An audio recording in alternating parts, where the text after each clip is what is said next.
ئەچین لای تەوەری ماوەری کورسات مەگەزین و باس لە گۆڤارێکی گرنگەکەین کە بە خۆشحاڵیەوە لە ئێستایا یەکەم ژمارەی کەوتۆتە بەردیدەی خوێنەران. دیارە پرسی کورد یەکێکە لە گۆڤارە تایبەتەکان وە چەندین بابەتی گرنگ لەلایەن نووسەرانی دیارەوە دیارە بابەتیان هەیە لە نێو ئەم گۆڤارەیە و چەندین پرس و ڕاو بابەتی گرنگ لە خۆگرێت.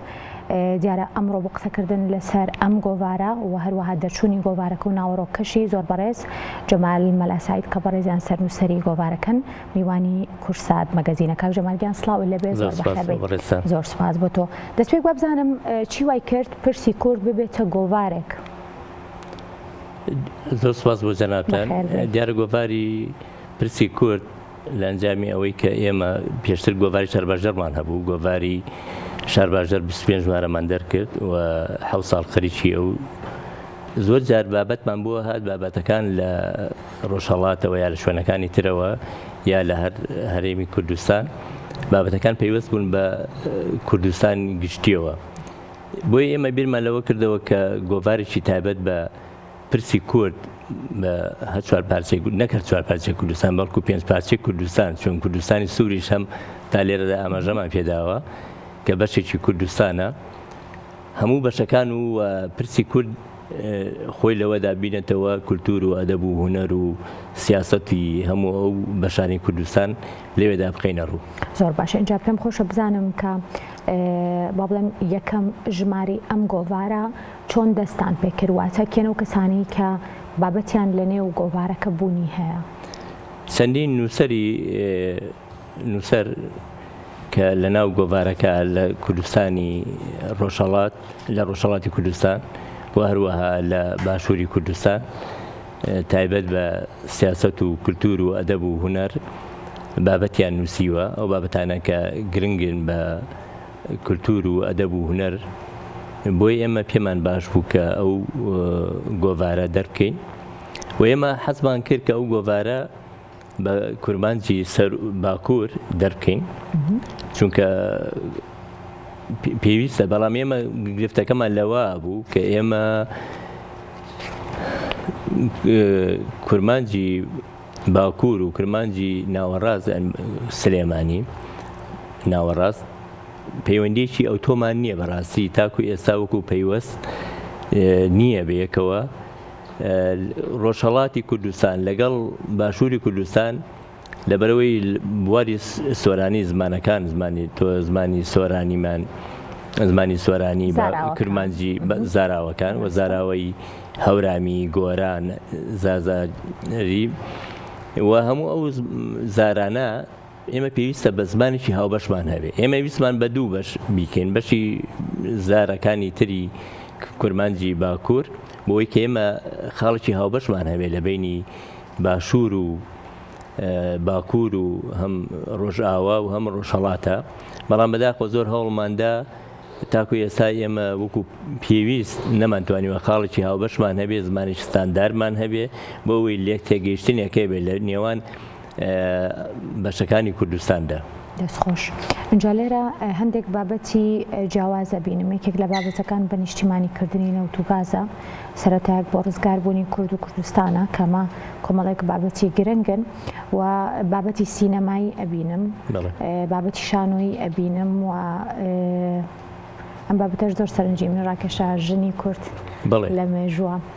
ئەم بابەتانە چۆن هەمویان گرنگن. ئێمە بابەتی مەسەلەی بابەتی نەوت لە کوردستاندا لە هەموو پارچەکانی کوردستاندا کە ڕۆڵێکی گرنگی هەیە، بەڵام بەداخەوە تاکو ئێستا بەهۆی داگیرکاری کوردستانەوە لە نێوان هەموو ئەو بەپی قۆناغەکان ڕۆم و عەجەم و فارس و تورک و عەرەب و ئەوانە نەتوانراوە کورد سوود لە نەوت و غاز وەربگرێت. بۆیە دەکرێت نەوت و گاز بکرێ بە سەرچاوەیەکی ژیان و سربەخۆیی کوردستان، بەڵام وەکو ئێستا وەکو پێویست بە نیشتیمانی نەکراوە ئەم نەوت و گازە لە کوردستانە بەهۆی داگیرکاریەکان. بۆیە ئەمە بابەتێکی زۆر گرنگە کە ئێمە لە کوڕینەوە لەو بارەیەوە بکرێەوە چەندین کەسی لێکۆڵەر مامۆستایانی زانکۆ نووسەران بتوانن لێکۆڵینەوە بکەن لەسەر ئەوەی کە چۆن گاز و نەوتی کوردستان بە نیشتیمانی بکرێ بە تایبەت لە باشووری کوردستان کەم لە ماوەی 33 ساڵی ڕابردوودا ئێمە هەرێمێکی نیمچە سەربەخۆییمان هەبووە بتواندرێت سوود لەم وزەیەوە بگرێت. بابەتەکەی تریشان بابەتی ژن لە مێژووی کووردا کە ڕۆڵێکی گرنگی هەبووە لە مێژوودا بۆیە دەکرێت گرنگی بدەین بە تایبەتی ئێستا کە ژنی کورد کە ئێستا لە بۆ ڕزگاری کورد و کوردستان گەریلاکان کە ئێستا کچانی کورد بۆ ڕزگاری کوردستان کار دەکەن بەڕاستی ئەمە گرنگیە ینی هەموو لە مێژوودا مێژوو بخوێنەرەوە هەمووی ژن کاریگەری گرنگی هەبووە لە ڕزگاری کورد و کوردستاندا. زۆر باشە. اینجا لێرە باسی سەرەڵدانی کوردستانی سوورەکات مەبەست لێرە لێ چێ و بابەتەکەشی کێیە؟ ئەو بابەتە هاوڕێیەکمان لە فارسیەوە وەریگێڕاوە و ئەو کوردستانی سوور کە ئازەربایجان و لاچین کە کوردستانی سوور گرنگیی تایبەتی خۆی هەبووە لە ساڵی 1920 تا 1930 ئەوان بەنامەیەکی تایبەتی خۆیان هەبووە کە کارژێڕێکی تایبەتی سربەخۆیی خۆیان هەبووە کە زمان و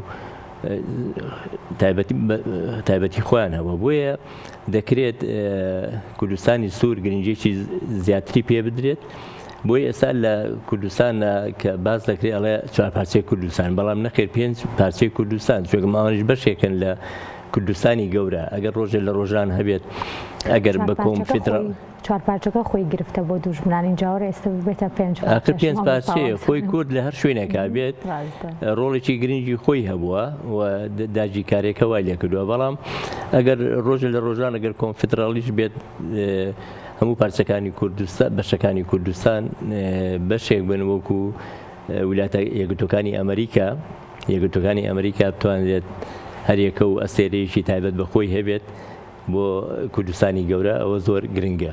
زۆر باشە. اینجا ئەمە پرسیاری ئەوە بکەم لە ئێستا بوونی گۆڤارێکی لەم شێوەیە بۆ خوێنەر جگەلەوەی کە زانیاری پێ ئەبەخشێت لەباری ئەم بابەتانەوە چیتر بە خوێنەرە بەخشێت بابەتەکان؟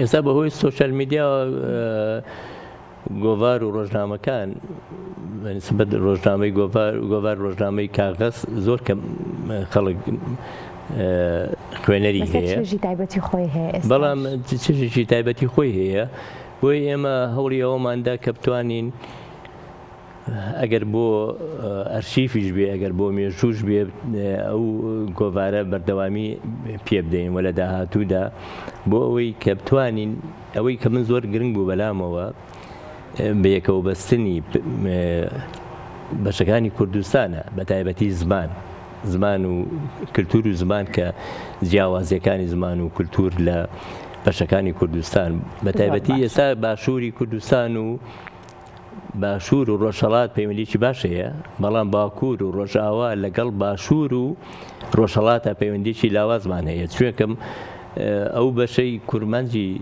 سەر و لە تێگەشتن و خاڵی هاوبەشمان نییە تاکو ئێستا لەگەڵ چەندین مامۆستای زانکۆ و ئەوانە قسەم کردووە لە بواری زارەکاندا کە خاڵێکی هاوبەشی ئەو تۆ نییە بتوانین ئێمە پێکە و بۆکو زمانی ستاندارد لە یەک تێبگەین.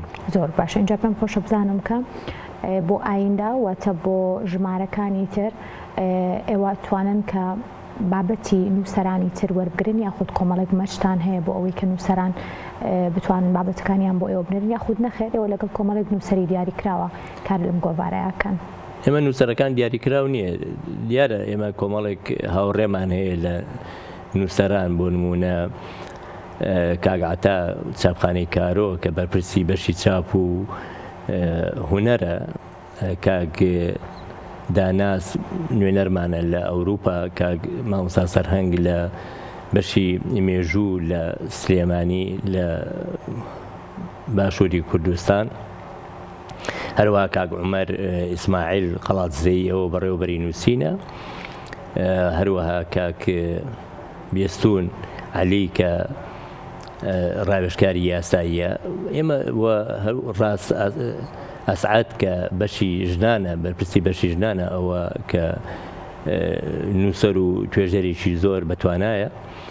ئێمە هەموو پێکەوە گفتوگۆ لەگەڵ یەکتریدا هەوڵ دەین کە لە داهاتوودا بەرنامەیەکی باشمان هەبێ بۆ ئەوەی ئەم گۆڤارە بتوانین چۆکم ئێمە بابەتمان بواتەوە لە بۆکان و لە سنە و لە شوێنەکانی تر ئەمانەوەی ئەم جارە بابەتمان بۆ بێ لە باکووری کوردستان و هەم لە ڕۆژاوای کوردستان لەبەرەوەی هەموو ئەم بابەتانە پەیوەستن بە پرسی کوردەوە هەر بابەتێ پەیوەست بێ بە پرسی کوردەوە لە هەر بەشێکی کوردستان بێت لە هەر شوێنێکی ئەم نیشتیمانە بێت ئێمە وڵاویەکەینەوە. سوپاس بۆ زۆر بەڕێز جەمال مەلا سعید سەرنووسەری گۆڤاری پرسی کورد کە لەم بەشی کورسات مەگەزین لەگەڵمان بوو. دووبارە بە هیوای کاری باشتر و کاری جوانتر. وچانێک و بەردەوام لەگەڵتانە فەرموون.